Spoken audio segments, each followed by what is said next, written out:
Penguins beat writer for the Pittsburgh Post-Gazette. Jason Mackey joins us now as the Flyers and the Penguins renew their rivalry in the first round of the playoffs. Jason, how are you, pal? I'm doing great. Thanks for having me. This is exciting stuff. Yes, indeed. Flyers and Penguins, always fun, but the Penguins have whipped the Flyers this year. 5 goals a game, it seems like they put it past them every single time. So was this the matchup that the Penguins were hoping for? Because it seemed that nobody wanted to match up with Pittsburgh. Well, I think it was one of two. In Pittsburgh, I think the Penguins and their fans really wanted either Philly or Columbus. And Philly, because of the success and just the intensity that this rivalry is. I mean, everybody talks about hating Philly. Just like in Philly, I'm sure you talk about hating Pittsburgh. But I think it's more entertaining than when it doesn't happen. I know from somebody who writes about it or talks about it. I mean, we love this stuff. And so I think there was some appeal there. There's also some familiarity with Columbus. They have a good playoff history against them, and they've beaten Bobrovsky quite a bit. But, yeah, I think because of how some of the regular season matchups went, the Penguins feel very confident against the Flyers, and that was one reason when all of this stuff shook out, and especially because it wasn't Jersey, they wanted to avoid that. I think they're pretty happy. The Flyers are a team that, very young. They got that core group, though, with Giroux and Simmons and Voracek. But other than that, they're a pretty young team here. Maybe you look at their lack of playoff experience. A lot of guys going to make their first playoff runs here. What concerns you about a team like that if you're Pittsburgh? Well, a couple things. And one, I will start with that group of Giroux and Voracek. I think the Flyers are very, very good offensively. I think the Penguins have run into few teams that can score with them, but I think the Flyers are certainly one of them. I look at the numbers, and I'm sort of perplexed why the Flyers' power play isn't better, especially who they have on the top unit. I think that's an area, and the Penguins have struggled killing penalties, too, that could be a huge equalizer in this thing. If the Penguins end up losing their minds a little bit and this thing turns into what it was in 2012, how much can the Flyers make them pay on the power play? I think they can. That top defense pairing intrigues me as well. Those guys have done really well. I'm not telling you guys anything you don't know, but produce an offense on the back end, I think that's something the Penguins haven't seen a whole lot of either outside of when they played the Flyers. Jason Mackey covers the Penguins, Pittsburgh Post-Gazette. Special teams, in the playoffs, that seemingly always kind of rears its head in here. Teams can go 5-on-5, but when you get into the special teams, Pittsburgh seems to have a pretty good advantage there. Yeah, you would think so. At least in terms of a power play, I would say that the Penguins, it's not like they got on a run and just boosted that percentage. They've been consistently good all year. And not only that, not even the volume of goals, just the timeliness of the goals, too. They have won games with their power play. The Penguins, I think a lot of people either are unaware of or sort of forgot or whatever. 5-on-5, the first couple months of the season, they stunk. They were only winning games because of their power play. So a huge advantage there. But again, like I talked about a little bit earlier, the Penguins' penalty kill is not in great shape. Right. Since they traded Ian Cole, he's one of their best penalty killers. They lost him at the trade deadline. They had to move him to make the Brassard deal, and they struggled to fill that spot, both in front of the net and just somebody blocking shots, kind of a blood and guts type player. They killed penalties well at times this season. It's just nobody really knows which version of the Penguins' penalty kill is going to show up. Jay, tell us about Murray and what's going on there. He's got 2 cups, but some people would suggest that he's been a little shaky down the stretch here. Yeah, he certainly hasn't played as well during the regular season as he has in the past 2 cup runs, although it would be very, very tough to match that. A couple things on Murray. I talked to him the other day. I have a pretty good relationship with him about the regular season and what he thinks about, during the regular season versus being a playoff performer and whatever. He is, I don't want to say he doesn't care about it, but he is so focused on the postseason and loves being in there and just thrives in that environment. He was almost defiant. He said, go ahead and doubt me. It'll be fine. And I think his head is in a good place with that stuff. I think he's focused on this time of year. It would not surprise me in the least if he bounced back and had a terrific postseason.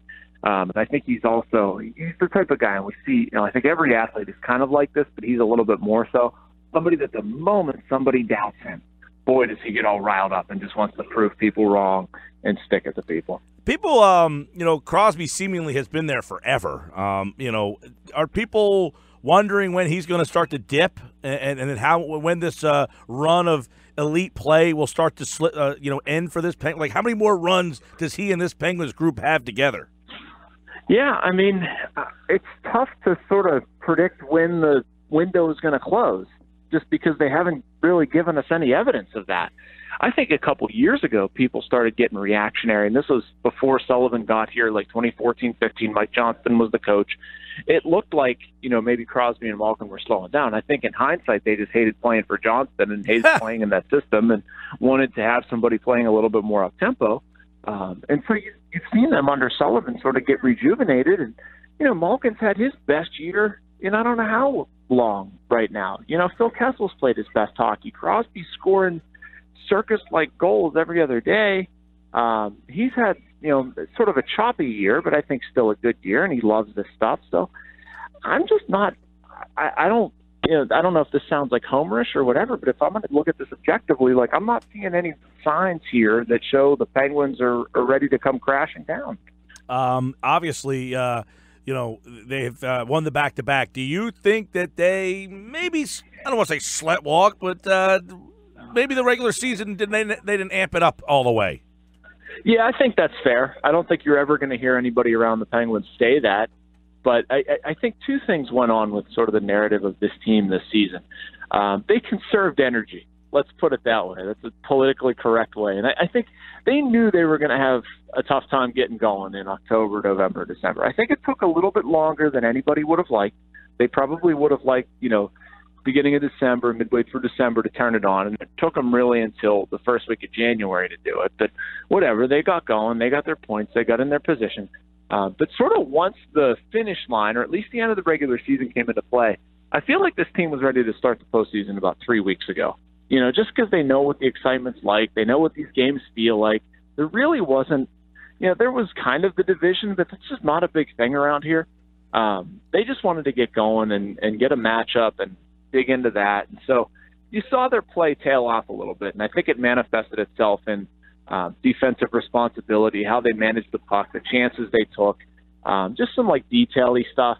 But I don't think it shows that they ran out of gas or a bad team. I just think they had a little trouble with the interest. Jason Mackey covers the Penguins, Flyers, and Penguins tonight on our sister station 104.1 and 1450. Is there any, I don't want to say pressure, but any talk about that the Islanders are the last team to win 3 in a row? Honestly, no. And it's kind of amazing how little that has been made of that. When the Penguins went back-to-back last year, they talked about it ad nauseum, and not like they're just bringing it up unsolicited, but, I mean, it was a thing to talk about the Red Wings and the first team to go back-to-back in the Cup era, blah, blah, blah. I mean, we could draw these comparisons to the Islanders, and everybody was just completely uninterested in talking about any of it. I actually had a conversation with Sidney Crosby the other day about that same thing, and basically it's just, there's not enough to grab onto there. Too much has changed. It was easy to talk about going back-to-back because they basically had the same team.